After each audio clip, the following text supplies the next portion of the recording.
Hello student, मैं Manoj Kumar Meena, lecturer electronics, government polytechnic college Dausa.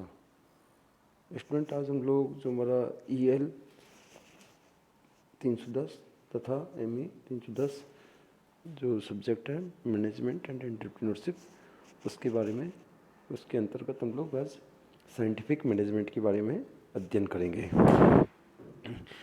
Scientific management, इसका हिंदी अर्थ है वैज्ञानिक प्रबंधन, कि हमारा वैज्ञानिक प्रबंधन क्या होता है। सबसे पहले हम जान लेते हैं कि विज्ञान और प्रबंधन दो शब्द हैं, विज्ञान और प्रबंधन। तो जो विज्ञान होता है, इसका मतलब होता है वी का मतलब विशेष या विशिष्ट, और ज्ञान मतलब ज्ञान का मीनिंग है जानकारी, कि जो विशिष्ट जानकारी। और प्रबंधन का मतलब है किसी कोई कार्य को सुव्यवस्थित तरीके से करना, कि सुव्यवस्थित से नियोजित तरीके से करने की कला या क्रिया को प्रबंधन कहते हैं। तो ये दो शब्दों का समावेश है, एक विज्ञान और दूसरा प्रबंधन। तो इन दोनों शब्दों के समावेश से एक नए शब्द का बोध होता है, उसका लक्ष्य, एम और टारगेट।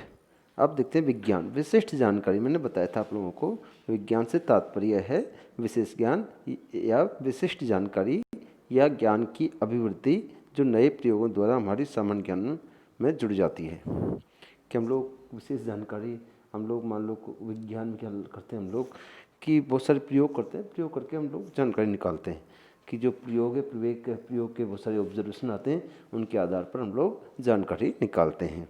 इस प्रकार साइंटिफिक मैनेजमेंट से आशय है किसी भी ज्ञान को अभिवृद्ध ज्ञान की सहायता से योजनाबद्ध तरीके से कार्य किसी लक्ष्य की प्राप्ति करने के लिए सुव्यवस्थित चलाने से है। तो अब जो विज्ञान जो ये साइंटिफिक मैनेजमेंट है, इसको अलग अलग थिंक करना है, अलग अलग तरीके से डिफाइन किया है। अब जो हमारा टेलर है, F.W. टेलर, उन्होंने बताया था साइंटिफिक मैनेजमेंट सही रूप में ये जानने की कला है कि क्या कार्य किया जाना है, कि हम जो कार्य कर रहे हैं, तो हम लोगों को कौन सा कार्य करना है, और उस कार्य को करने का जो सर्वोत्तम तरीका है वो कौन सा है, उस कार्य को करने का सर्वोत्तम तरीका कौन सा है। इस सर्वोत्तम तरीका अपना करके हम लोगों को सबसे पहले कम से कम समय में, कि हम लोगों को बहुत अल्प समय में एक मित्रतापूर्ण, हम लोगों को कम संसाधनों का यूज करते हुए और जो ऑप्टिमम यूटिलाइजेशन ऑफ रिसोर्सेज अर्थात मित्रतापूर्वक कार्य करना, और कार्य को करने के लिए जो वैज्ञानिक ढंग से भाई योग्य व्यक्ति को चयन किया जाएगा कि कौन सा कार्य किस व्यक्ति के द्वारा किया जाना है, उस सारी चीज़ों को हम लोग साइंटिफिक मैनेजमेंट में पढ़ते हैं। तो अब देखते हैं टेलर के अनुसार साइंटिफिक मैनेजमेंट। तो टेलर ने बताया था कि F.W. टेलर ने बताया था कि सही रूप में ये जानने की कला है क्या कार्य किया जाना है। जो साइंटिफिक मैनेजमेंट है उसमें सबसे पहले हमें यह जानना है कि क्या कार्य किया जाना है और उस कार्य को करने का सर्वोत्तम तरीका कौन सा है, कि जो कार्य हमें करना है उसका सबसे अच्छा तरीका कौन सा है, सबसे पहले ये पहचानना है। जो F.W. टेलर है, इनको हम लोग फादर ऑफ साइंटिफिक मैनेजमेंट भी कहते हैं। अब साइंटिफिक मैनेजमेंट एक ऐसी प्रणाली है जिसमें वो चीज़ों को जो मैंने बताई थी आपको, उन्हीं को हम लोग पढ़ते हैं। उस कार्य का निर्धारण किया जाना है जिसे कि करना है। सबसे पहले हमें ये पता होना चाहिए कि कौन सा कार्य हम लोगों को करना है। दूसरा, हम लोगों को जो सर्वोत्तम विधि का निर्धारण किया जाता है, कि हम लोग किस विधि से, किस अच्छी से अच्छी विधि से, किस सर्वोत्तम विधि से हम लोगों को कार्य को करना है। उस सर्वोत्तम विधि को अपनाकर कार्य को कम से कम समय में मितव्ययतापूर्वक करना है, तथा जो कार्य को करने के लिए, तीसरा पॉइंट है, कार्य को करने के लिए जो हम लोगों को योग्य व्यक्तियों हैं, उनका भाई किस व्यक्ति से कौन सा कार्य करवाना है। जो हर व्यक्ति हर कार्य को नहीं कर सकता, इसलिए जो भी सूटेबल पर्सन है जो सूटेबल वर्क के लिए जो भी सूटेबल पर्सन है उनको हम लोगों का चयन करना है। उनको चयन के लिए भी हम लोगों को वैज्ञानिक ढंग से चयन करना है और उनको वैज्ञानिक तरीक़ों से उन लोगों को ट्रेनिंग देना है, उनको प्रशिक्षित करना है। कार्य को करने के लिए योग्य व्यक्तियों का वैज्ञानिक ढंग से चयन किया जाता है और उन्हें वैज्ञानिक तरीक़ों से प्रशिक्षित किया जाता है। तो ये हमारे टेलर के अनुसार साइंटिफिक मैनेजमेंट हो गया। तो इसमें हमारी तीन चीज़ आई थी मोटा मोटा कि हम लोगों को सबसे पहले कार्य का निर्धारण करना है कि वही कौन सा कार्य करना है।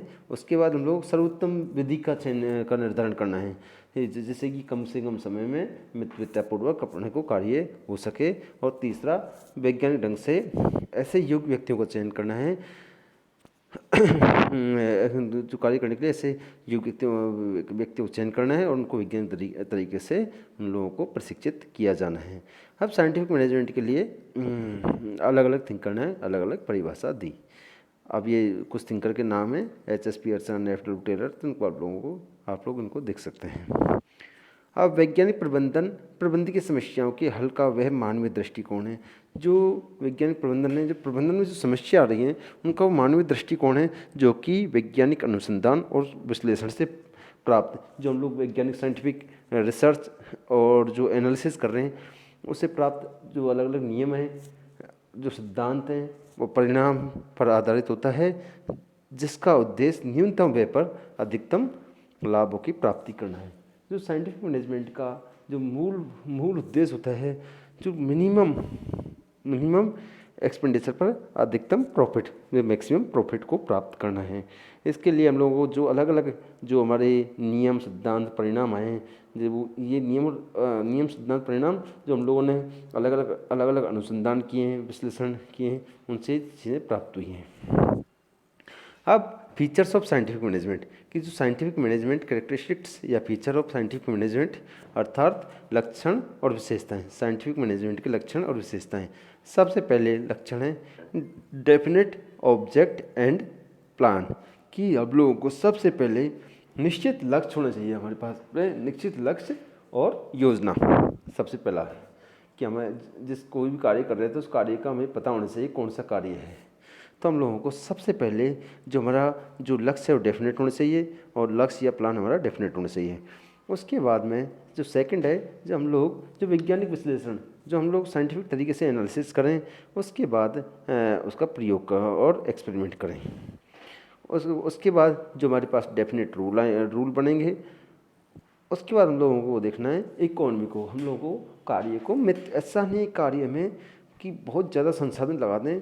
मान लो हम लोगों का ये सब हमारा ये लक्ष्य होना चाहिए कम से कम मित्रतापूर्ण, कम से कम संसाधनों का यूज करते हुए अधिक से अधिक लाभ कमाएं। उसके बाद में जो हमारे जो रिसर्च है इसमें निरंतरता होनी चाहिए, कंटिन्यूटी होनी चाहिए, ताकि इनोवेशन से नए इनोवेशन करके हमारा जो भी एक्सपेंडिचर है उसको कम किया जा सकता है और कार्य को दक्षतापूर्वक किया जा सकता है और दक्षता में वृद्धि हो। और सामूहिक हित के लिए सामूहिक प्रयास, collective effort for collective interest, हम लोगों को जो हमारा संगठन का हित, जो व्यक्तिगत हित है उससे ज़्यादा उसको प्रायोरिटी देनी चाहिए। और जो सामूहिक हित के लिए सामूहिक प्रयास, हम लोगों का एक आदमी का प्रयास नहीं होना चाहिए, वो सभी लोग मिल करके संगठन के हित में सामूहिक तरीके से प्रयास करना चाहिए। और उत्तरदायित्व का निर्धारण करना चाहिए, रेस्पॉन्सिबिलिटी डिटर्मिनेशन होना चाहिए। अगला नियंत्रण होना चाहिए।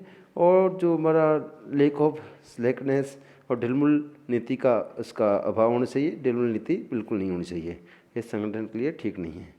अगला है श्रम और पूंजी में समन्वय, coordination amongst labour and capital, जो श्रम है और उस पूंजी के बीच में कोऑर्डिनेशन होना चाहिए।